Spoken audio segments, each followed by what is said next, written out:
Assalamualaikum warahmatullahi wabarakatuh. Dalam video pembelajaran kali ini, Ibu akan membahas tema 3, peduli terhadap makhluk hidup, subtema 1, hewan dan tumbuhan di lingkungan rumahku, pembelajaran 1.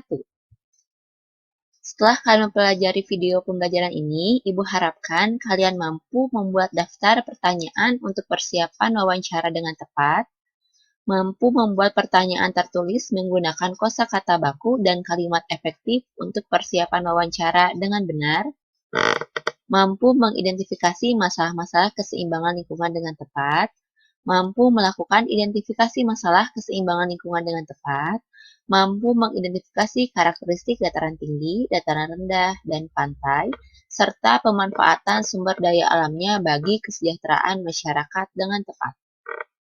Dan mampu membuat daftar pertanyaan untuk persiapan wawancara dengan tepat. Yuk kita mulai belajarnya. Coba perhatikan gambar berikut ini. Apakah kalian tahu ini gambar apa? Betul, ini adalah gambar nasi. Apakah kamu tahu bahwa nasi berasal dari beras dan beras berasal dari padi?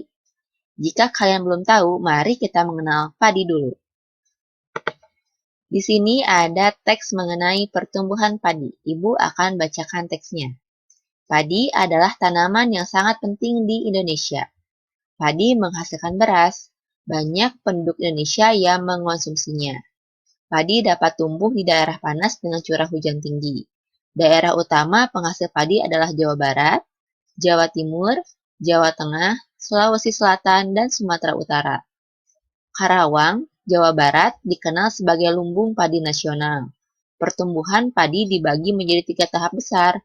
Pertama-tama, benih atau biji padi dimasukkan ke dalam karung goni dan direndam 1 malam di dalam air mengalir supaya perkecambahan benih terjadi bersamaan. Selanjutnya, benih-benih ini ditanam di lahan sementara. Bibit yang telah siap dipindah tanamkan ke sawah. Biji atau benih tadi akan tumbuh berkecambah hingga muncul ke permukaan. Bakal akar dan tunas menonjol keluar, lalu batangnya memanjang. Petani juga mengairi, memberi pestisida dan pupuk pada tanaman ini. Selanjutnya, tanaman padi berbunga hingga gabah matang, berkembang penuh, keras, dan berwarna kuning. Gabah adalah bulir pada padi yang terbungkus dalam sekam atau kulit padi. Gabah ini nantinya yang akan dijadikan benih lagi. Tahap pertumbuhan padi berlangsung antara 110 hari hingga 130 hari. Setelah panen padi, gabah ditumbuk dengan lesung atau digiling sehingga sekam atau kulit padi terlepas dari isinya. Bagian isi inilah yang berwarna putih, kemerahan, ungu, atau bahkan hitam yang disebut beras. Nah, setelah membaca teks tadi, Ibu harapkan nanti kalian bisa menjawab pertanyaan berikut ini. Di sini ada 5 pertanyaan yang nanti harus kalian jawab.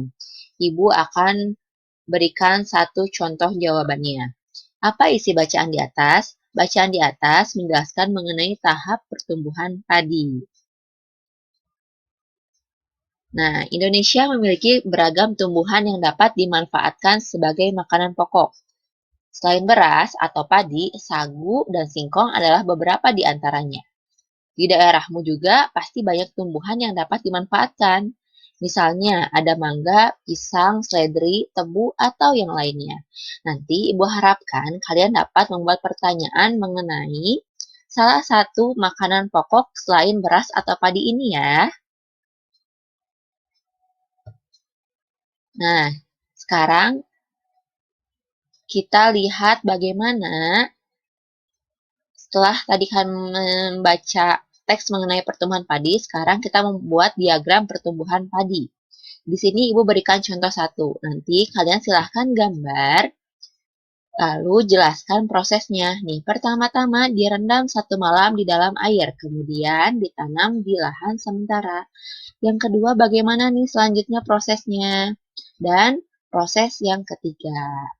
Nanti silahkan kalian ingat-ingat kembali teks mengenai pertumbuhan padi tersebut. Di sini ada informasi cara mempertahankan padi tetap dinikmati masyarakat Indonesia. Yang pertama, menjaga bibit agar dapat ditanam kembali. Yang kedua, menjaga lahan pertanian. untuk kebutuhan lainnya, misalnya dijadikan untuk mendirikan bangunan. Menjaga kebersihan lingkungan sekitar, sampah akan menyebabkan banjir. Apabila terjadi banjir, maka tanaman padi tidak akan tumbuh. Yang keempat, saluran air dijaga agar tetap mengalir. Kelima, penggunaan beras yang tidak berlebihan. Jumlah penduduk yang meningkat akan meningkatkan kebutuhan yang besar terhadap padi. Penggunaan beras sesuai kebutuhan akan sangat membantu. Ayo mengamati. Di sini ibu mempunyai 3 buah gambar. Yang pertama adalah gambar pantai, yang kedua adalah gambar dataran tinggi, yang ketiga adalah gambar dataran rendah. Sekarang ibu berikan dulu informasi mengenai 3 gambar tersebut. Yang pertama pantai. Pantai adalah daerah yang berbatasan langsung dengan laut. Pantai ada yang landai dan ada pula yang terjal. Pantai yang landai biasanya digunakan untuk objek wisata. Yang kedua, dataran tinggi. Dataran tinggi adalah permukaan bumi yang ketinggiannya 500 meter di atas permukaan laut. Dataran tinggi biasanya dimanfaatkan untuk peristirahatan, objek wisata, dan usaha perkebunan. Yang ketiga adalah dataran rendah. Dataran rendah adalah permukaan bumi yang datar dengan ketinggian kurang dari 200 meter dari atas permukaan laut. Pada umumnya, dataran rendah berada di sekitar pesisir pantai. Dataran rendah banyak digunakan untuk berbagai keperluan, di antaranya pertanian, peternakan, perumahan, dan industri, serta berbagai jenis kegiatan perkebunan seperti perkebunan kelapa dan tebu. Nah, setelah tadi kalian mengamati gambar, yuk kita buat pertanyaan dari gambar. Menggunakan adik Simba. Apa itu adik Simba? Adik Simba itu singkatan dari A-nya itu apa, D-nya itu di mana, K-nya itu kapan, C-nya itu siapa, M-nya itu mengapa, dan B-nya itu bagaimana. Nah, sekarang Ibu berikan salah satu contoh membuat pertanyaan menggunakan gambar yang tadi, gambar pantai, dataran rendah, dan dataran tinggi. Apa saja jenis pekerjaan daerah pantai? Nah, nanti silahkan kalian buat lagi pertanyaan menggunakan gambar tersebut. Nah, setelah tadi Ibu memberikan informasi mengenai pantai, dataran tinggi, dan dataran rendah, silahkan kalian cari lagi informasi mengenai 3 lokasi tersebut. Ada lokasi, ciri-ciri, sumber daya alam, manfaat, mata pencarian penduduk. Sekian informasi dan video pembelajaran dari Ibu. Sampai bertemu lagi di video pembelajaran selanjutnya. Terima kasih. Wassalamualaikum warahmatullahi wabarakatuh.